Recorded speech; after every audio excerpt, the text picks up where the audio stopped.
जिसका हमें था इंतजार, वो भर्ती आ गई आ गई। स्वागतम। तो वैकेंसी आ गई है एलटी ग्रेड की, सभी को पता होगा, हालांकि सबके पास न्यूज़ पहुंच गई होगी, लेकिन ये एलटी ग्रेड होता क्या है, क्या इसकी योग्यता है, कुछ बेसिक टर्म्स में आपको बताना चाहूंगा, वो ध्यान से आप समझ लेना। तो एलटी ग्रेड का इंतजार यूपी में बहुत दिन से था, और वो वैकेंसी सामने देखने को मिल रही है। एक शॉर्ट नोटिस आया है, यहाँ पर लिखा भी हुआ है, ये केवल विज्ञापन संख्या ये है, संक्षिप्त विज्ञापन है। ठीक है, अभी इसका विस्तृत विज्ञापन आएगा, फुल नोटिफिकेशन, जिसे हम डिटेल नोटिफिकेशन में पूरी योग्यता, उसकी सिलेबस वगैरह सब कुछ डिटेल में लिखा हुआ होगा। लेकिन अभी ये शॉर्ट नोटिस को एक बार देख लेते हैं, उसमें कुछ बेसिक चीज़ें हैं वो ध्यान रखनी है। 2025 के लिए ये वैकेंसी है फिलहाल। यहाँ है किसके लिए? प्रशिक्षित स्नातक श्रेणी के लिए। सबसे पहली चीज क्या है, ये टीजीटी के लिए है फिलहाल। ठीक, दो तरह की वैकेंसी होती है। सबसे पहले ये होता क्या है, एलटी ग्रेड होता क्या है? तो एलटी ग्रेड क्या होता है, आपने नाम सुना होगा, T GIC. GIC government inter college, जो पूरी तरीके से गवर्नमेंट के अधीन होते हैं, डायरेक्ट गवर्नमेंट से चलते हैं। जो आप ये इंटर कॉलेज देखते होंगे, वो सारे के सारे पूरी तरह से सरकारी नहीं होते, वो एडेड होते हैं, मतलब सहायता प्राप्त होते हैं। उनमें एक मैनेजमेंट होता है, सभी को पता होगा, वैसे हो सकता है नहीं पता हो बेसिकली। तो एक मैनेजमेंट होता है जो उस स्कूल को चलाता है। ठीक है, अपने गांव के आसपास में स्कूल देखना है इंटर कॉलेज, तो वहां पर एक मैनेजमेंट होगा, गांव के आसपास के लोग उससे जुड़े हुए होंगे और वो स्कूल को चलाएंगे। आप जहां देखेंगे राजकीय विद्यालय, जीआईसी यानी कि गवर्नमेंट इंटर कॉलेज, राजकीय विद्यालय, तो वो होते हैं पूर्णतः सरकारी। सीधा सरकार से उनके अध्यापकों पर नियंत्रण रहता है, सरकार से ही डायरेक्टली भर्ती होती है, सब कुछ सरकार से, मतलब डायरेक्ट कनेक्टेड होता है। वहां पर कोई ऐसा मैनेजमेंट नहीं होता जो हमें ये एडिड स्कूल में देखने मिलता है। ठीक है, अब यहाँ पर है क्या, इस जीआईसी में जो वैकेंसी निकली है उसी को हम बोल रहे हैं एलटी ग्रेड। तो ये सब समझ गए होंगे। और इस एलटी ग्रेड में दो तरह की वैकेंसी होती है, एक क्या टीजीटी, और दूसरी क्या पीजीटी। ठीक, अभी जो फिलहाल वैकेंसी निकली है हमारी, कौन सी निकली है ये? ठीक है, समझ गए इस चीज को? तो डायरेक्ट सरकारी अध्यापक आप बन सकते हैं यदि इसको अच्छे से तैयार कर लें। और ये वैकेंसी किसकी है? टीजीटी की फिलहाल। अभी इसमें स्तर अलग अलग कर दिए गए हैं, जो पहले था उससे कुछ बदलाव किए गए हैं, वो एक एक करके मैं आपको बताऊंगा। पहले देख लें, यहाँ पर ये विज्ञापन संख्या 28/7/2025, लेकिन अभी तो 28 है ही नहीं, अभी तो 14-15 तारीख है शायद अभी। तो इस परीक्षा का विस्तृत विज्ञापन दिनांक, ये विस्तृत विज्ञापन आएगा कब? 28 तारीख को, 7वें महीने में, मतलब अभी अगस्त में, सॉरी, जनवरी फरवरी मार्च अप्रैल मई जून जुलाई में, ये 28 जुलाई को आपका नोटिफिकेशन आ जाएगा विस्तृत, जिसमें डिटेल में सब कुछ दिया होगा और आयोग की वेबसाइट पर होगा, uppsc.up.nic.in पर, जो हमारी यूपीपीएससी की वेबसाइट है। अब यहाँ पर एक एक चीज को आप ध्यान कर लें, इसमें दिया हुआ है, इस पर उपलब्ध रहेगा, जिसमें ऑनलाइन आवेदन करने की प्रक्रिया, मतलब तभी सब कुछ बताया जाएगा, शुल्क जमा करने की प्रक्रिया, परीक्षा योजना एवं पाठ्यक्रम, जाति प्रमाण पत्रों का परफॉर्मा, आरक्षण व आयु में छूट संबंधित निर्धारित महत्वपूर्ण निर्देश इसी में उपलब्ध होंगे। अभ्यर्थी विस्तृत विज्ञापन देखने के पश्चात अर्ह होने की स्थिति में आवेदन कर सकते हैं।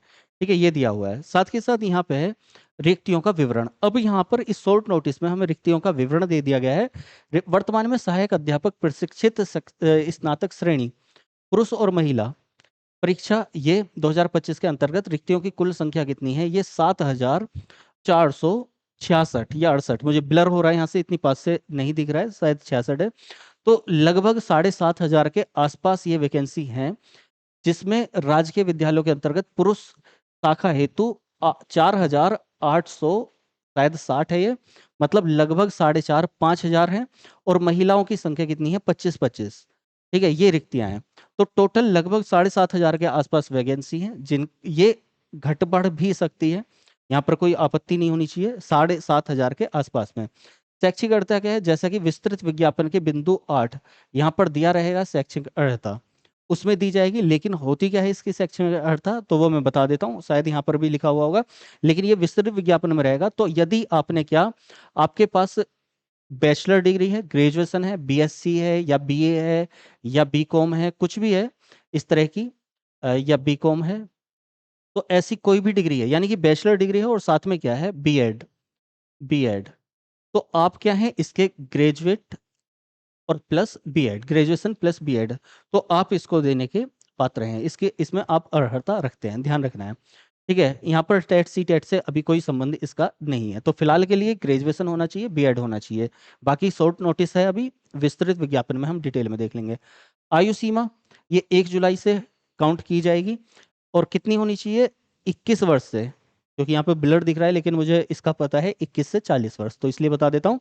यहाँ पर 21 वर्ष से 40 वर्ष की आयु सीमा जो काउंट की जाएगी कब, 1 जुलाई से के बाद नहीं होना चाहिए। 1 जुलाई 2004 के बाद जन्म नहीं होना चाहिए।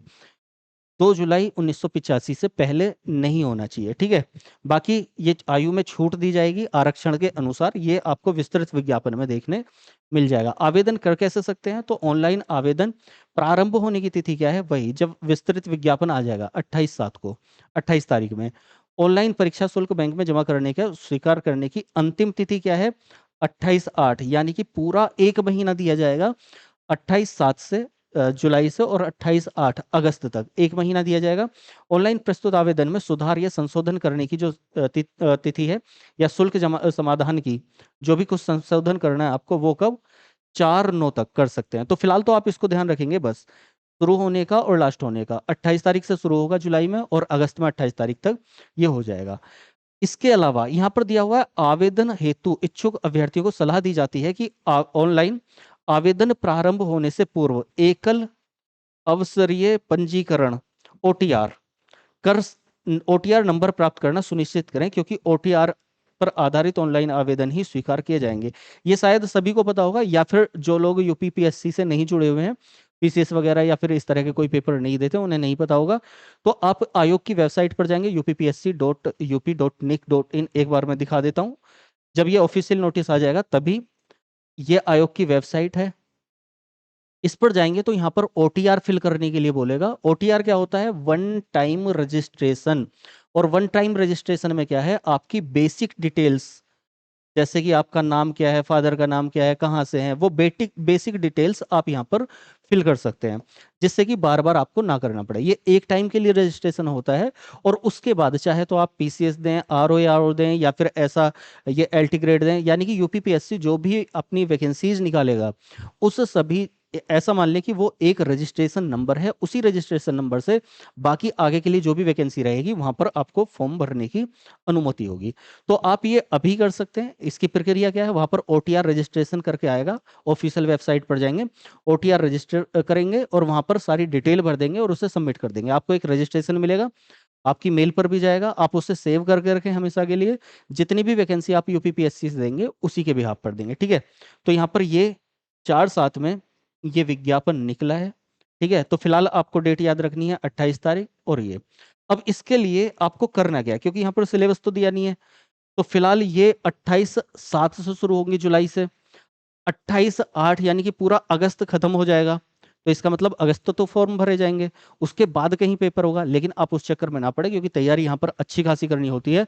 तो तैयारी अभी से शुरू कर दे। अब तैयारी में करना क्या है भाई, देखो सिलेबस अभी पैटर्न जो भी इस बार का जैसा भी रहेगा, पहले क्या होता था, एक पेपर होता था टीजीटी में, लेकिन अभी 2 पेपर कर दिए गए। टीजीटी में 2 ही पेपर होते हैं, इंटरव्यू यहाँ पर नहीं रहेगा टीजीटी में। तो ये क्या किया गया है, 2 पेपर के साथ में प्री और मेंस जब रहेगा इसमें, जैसा सुनने में आ रहा है, तो वहां पर हो सकता है सिलेबस में कुछ बदलाव करें थोड़ा बहुत, लेकिन फिर भी आपको जो आपके सब्जेक्ट हैं, सब्जेक्ट किस आधार पर है, यदि आप ग्रेजुएशन करते हैं तो बीएससी वाले साइंस साइड में होंगे, बीए वाले क्या होंगे, आर्ट साइड में वाले, यानी कि सामाजिक विज्ञान में होंगे, कुछ लैंग्वेज में होंगे, कुछ क्या होंगे, आप बीकॉम वाले होंगे। तो आप जैसे यूपी टीजीटी वगैरह देते हैं, तो टीजीटी में क्या होता है, आपको सब्जेक्ट कॉम्बिनेशन लेना होता है 2 सब्जेक्ट का। तो कम से कम आपके 1-2 सब्जेक्ट, जैसे सामाजिक विज्ञान है या फिर साइंस है, आपकी एक बेसिक स्ट्रीम, बेसिक सब्जेक्ट होंगे। आप कम से कम वो 2 सब्जेक्ट कॉम्बिनेशन बना के कम से कम उन्हें अच्छे तरीके से तब तक तैयार करते रहें, धीरे धीरे धीरे धीरे करके। ठीक है, बाकी जो सिलेबस होगा, सिलेबस के अकॉर्डिंग हम पढ़ाई कर लेंगे। ठीक, अब आप मुझसे क्या जुड़ सकते हैं, तो आप प्लेलिस्ट में जाइएगा, यहाँ पर आपको 2 प्लेलिस्ट मिलेंगी। एक तो आपको मिलेगी टीजीटी पीजीटी के लिए, फिलहाल के लिए पॉलिटिकल साइंस। आप जिसको पॉलिटिकल साइंस करनी है, वहां पर बेसिक क्लास शुरू हुई है, मतलब बेसिक का मतलब राजनीति विज्ञान की क्लासेज हैं। आप टीजीटी दें, पीजीटी दें, कोई भी एग्जाम दें राजनीति विज्ञान का, मेरे ख्याल से उससे बाहर नहीं होगा। आप एक बार क्लास देख लेना, आपको खुद समझ में आ जाएगा। ठीक है, उसके अलावा आप हिस्ट्री की प्लेलिस्ट में जाइएगा। हिस्ट्री की एक बेसिक प्लेलिस्ट है जो वनडे एग्जाम के लिए है, एंशियंट हिस्ट्री, और एक आपकी डीप कॉन्सेप्ट है। अगर आप दोनों कर लेंगे, basic concept plus deep concept, तो आपका यहाँ पर टीजीटी पीजीटी के लिए संपूर्ण रहेगा। मध्यकालीन भारत को मैं पूरा टीजीटी पीजीटी लेवल से ही ले रहा हूँ, तो आप उसे कर सकते हैं। मध्यकालीन भारत की प्लेलिस्ट में जाइए, तो आप प्लेलिस्ट चेक कीजिएगा। आप अभी से, मैं कहूँगा कि अभी से ही तैयारी शुरू कर दें। ज़्यादा ना करें, थोड़ा थोड़ा टाइम दें, दिन में एक एक दो दो तीन तीन घंटे दें, ज़्यादा टाइम नहीं दे पा रहे हैं तो। लेकिन आप कम से कम अपने बेसिक 2 सब्जेक्ट यहाँ पर पकड़ बनाते हुए चलें, क्योंकि आगे बहुत कुछ रहेगा। तैयारी में क्या रहेगा, आप केवल ऐसा नहीं है कि आप क्लास कर लेंगे कंप्लीट हो जाएगी। आप थ्योरेटिकली पढ़ेंगे, कॉन्सेप्चुअल समझेंगे, फिर उसके फैक्ट कलेक्ट करेंगे, फैक्ट्स को बार बार रिवाइज करेंगे, और फिर उसके बाद ऑब्जेक्टिव क्वेश्चंस निकालेंगे। जब ये सारा काम हो जाएगा तब जाकर आपकी तैयारी मानी जाएगी, उससे पहले तैयारी मान्य नहीं होगी। ठीक है, तो उसको करने के लिए अभी से कॉन्सेप्ट अभी क्लियर कर लें, बाकी एग्जाम के बेस पे डिपेंड करेगा। ठीक, तो ये दोनों प्लेलिस्ट देख लेना, आपको काम आ जाएगी। अगर आप ज्योग्राफी दे रहे हैं तो ज्योग्राफी के बेसिक कॉन्सेप्ट आप क्लियर करते हैं, वर्ल्ड ज्योग्राफी प्लेलिस्ट है उसमें देख लेना, आपके सारे बेसिक कॉन्सेप्ट क्लियर हो जाएंगे, और आपको बाकी इसके अकॉर्डिंगली। तो फिलहाल ये नोटिफिकेशन था, सभी को बधाई हो, तैयारी में लग जाइए, बिल्कुल लापरवाही नहीं करनी है। अगर आपको 5-6 महीने भी मिल रहे हैं तो वो 5-6 महीने जी जान झोंक दीजिए इसमें अच्छे तरीके से। बहुत अच्छी वैकेंसी है, डायरेक्ट सरकारी आदमी होंगे आप। ठीक है, तो फिलहाल ये नोटिफिकेशन था और एक सूचना थी। अच्छा लगा हो तो इसे लाइक करके बाकी सब तक पहुंचाना है, जिससे ज़्यादा से ज़्यादा स्टूडेंट यहाँ पर जुड़ सकें। ठीक है, साथ में बने रहना, आगे क्लासेस देखते रहना। अभी टीजीटी पीजीटी जो एक मनोबल गिरा गिरा था, क्लासेस हमने बीच में हल्का हल्का हल्का हल्का हो गया था, अब वो क्लासेस दोबारा अच्छे से कंटिन्यू हो जाएंगी इसके लिए।